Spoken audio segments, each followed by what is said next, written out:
welcome to the first lore summary video for beaches. I'm Fragile Boson, and I will be your logistics support officer for this episode. In this episode, we will cover everything you need to know about the beach from the prologue to the end of episode 2. As a spoiler alert, you should have completed the game up to the end of episode 2 when you find Sam on the eastern coast of the lake in the central region. Let's get started.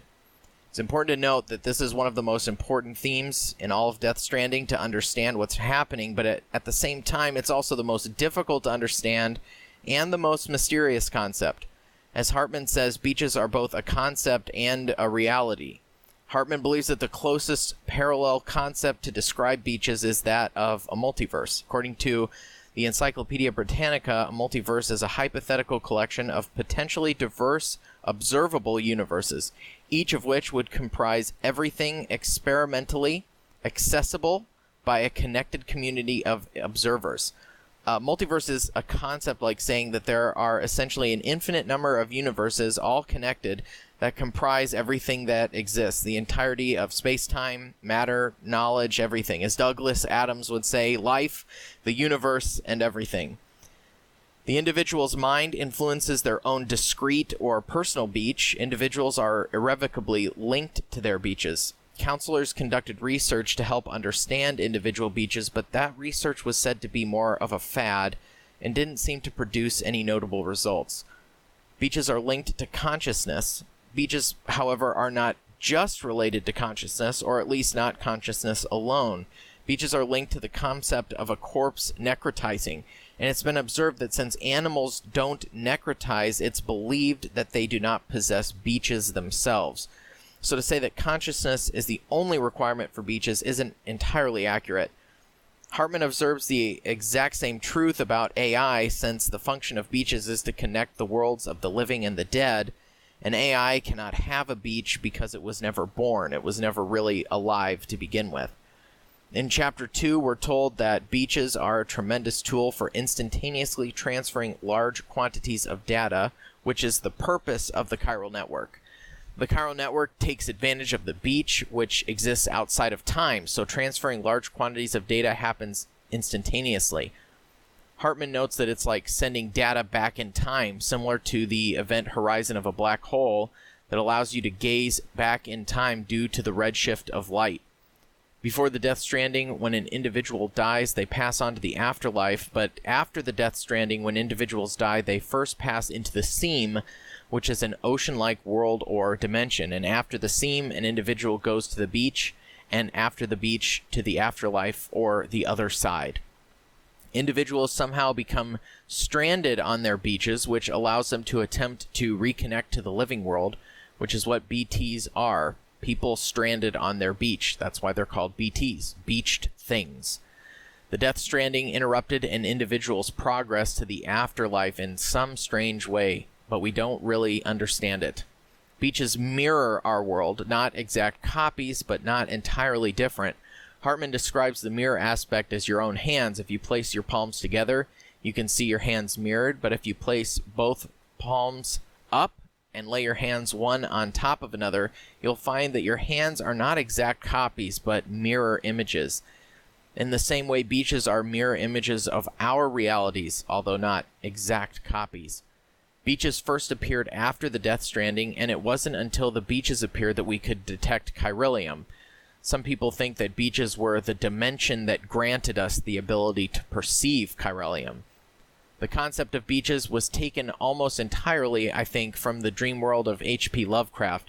There are some huge similarities to both beaches from Death Stranding and the dream world of H.P. Lovecraft. Let me just give you a few. The Dream Cycle is a group of short stories and novellas written by H.P. Lovecraft between 1918 and 1932 that deal with some strange realm similar to Narnia or Middle-earth called the Dream Realm. In the Dream Realm, or the Dream Lands, that's an entirely different reality that people can access through their dreams. In Death Stranding, something allows people to access beaches similarly. We see Sam accessing beaches through sleeping and involuntary unconsciousness, like surviving the void out in Central Knot City. In Death Stranding, when an individual dies, they pass through the seam to the beach, and in H.P. Lovecraft's Dream Cycle, the underworld is only accessible through the Dreamlands. H.P. Lovecraft's dreamlands are a mirror image of our waking universe, and in his stories they contain the same geographical features and astrological features, planets, stars, and other cosmic entities. However, many things exist in the dreamlands that do not exist in the waking universe. We find things in Lovecraft stories like Zoogs, Gugs, Ghasts, moon beasts, entirely different races, gods, and other creatures. Similarly, in Death Stranding, BTs, gazers, and the larger BTs called catchers did not arrive until after the arrival of the beach. Unlike H.P. Lovecraft's dreamlands, those entities exist in the waking world or in the real world, not just on the beach. In H.P. Lovecraft's dreamlands, there's a huge castle atop a mountain called the Great Domain of the Old Ones, who are the gods of Earth's dreamlands. It's not entirely apparent what the parallel is, if any, in Death Stranding, but these great ones could be paralleled to the 5 floating figures that we see several times throughout the game.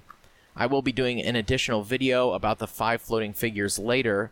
Still, I don't think it's spoiler territory to inform you that we are never definitely told what the 5 floating figures are or what they represent. The origins of H.P. Lovecraft's dreamlands go back to 150 million years ago during the Triassic Age, when the great race of Yith walked the Earth and exchanged their minds with beings from the future. And you can find this information in H.P. Lovecraft's Shadow Out of Time for research purposes, but suffice it to say, they are sending information through time the same way that the beach is used for the chiral network in Death Stranding. H.P. Lovecraft's short stories develop the geological history of Earth through the dreamlands, similar to the way research surrounding the beach unfolds in later episodes of Death Stranding by way of Hartman. We'll cover this information in lore videos for episodes 8 and 9 especially. So you can see the parallels between the beach and the dream world of H.P. Lovecraft are pretty readily apparent.